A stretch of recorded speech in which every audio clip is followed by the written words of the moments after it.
Hello everyone, welcome to this session.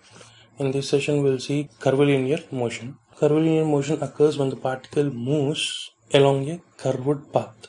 You can see here we have a particle which is moving in a curved path, right? So from here, this is your fixed point, which is which we seen in the previous session of instantaneous centers. So it is your fixed path. From here we have a distance which is like r, and if you draw a tangent to this particular curve, you are going to get the velocity. Once again, curvilinear motion occurs when the particle moves along a curved path. And when the particle is moving on a curved path, if you take the tangent to that particular curved path, you are going to get the velocity. And now we have a formula which is like velocity equals to change in distance by time. But for this, see, if you know the angular velocity, then you can write the velocity in this way, like velocity equals to angular velocity into the distance, which is r. And the next one, if your particle is moving to this particular point, and again you will draw a tangent to it, and this is your next velocity when particle is moving from this point to this point, right? Just make it as o dash, this particular point. We see it in clear way. So the particle is moving from here to here, you're going to get some velocity, or you're going to get the velocity at this particular point, right? And now by joining all these arrowheads of the velocity vectors, you're going to get another curve, right? And that curve is your hodograph. Okay, that curve is hodograph. And for that hodograph curve, if you draw a tangent, and what you're going to get is acceleration. So for a path, if you draw a tangent, you're going to get a velocity. But for a hodograph, if you draw a tangent, you're going to get acceleration. But we know one more thing, that for a path, if you draw a normal to the velocity, what you're going to get is acceleration, right? And this one and this one are both are equal, and this is your normal tangent and this is your normal acceleration, which is acting towards the point O. And see, these two are very parallel, right?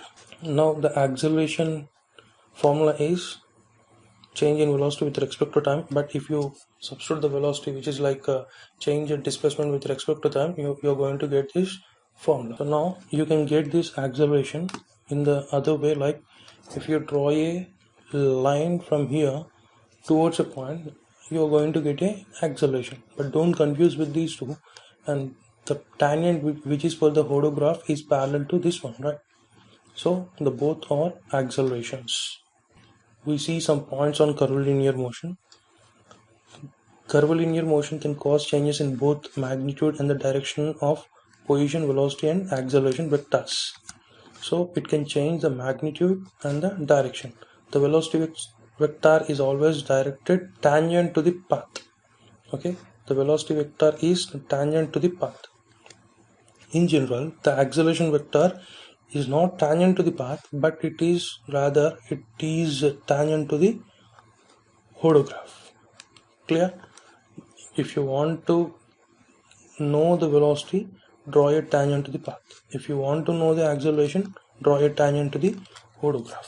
So in this curvilinear motion, we have two accelerations, which is a tangential component and which is other one is normal component. We see that tangential component of acceleration represent the rate of change of magnitude of the velocity. See you have a curve, and if this curve is uniform, okay, if particle is moving in a uniform way, okay, your velocity is equals to, velocity is constant, your acceleration is 0. So now the change in magnitude of the velocity, if the magnitude of the velocity is getting changed, you are going to get the acceleration in that path, which is a tangential component of your acceleration. Okay, and we can write that in this way, which is like tangential acceleration equals to change in velocity with respect to time, and if this velocity is constant, your acceleration is 0. That means if the velocity is uniform, your acceleration is 0, but the velocity has to be changed, the magnitude has to be changed. And if you substitute the velocity, which is d as change in distance by time, then you're going to get d square s by dt square. And now we'll see the normal component of your acceleration.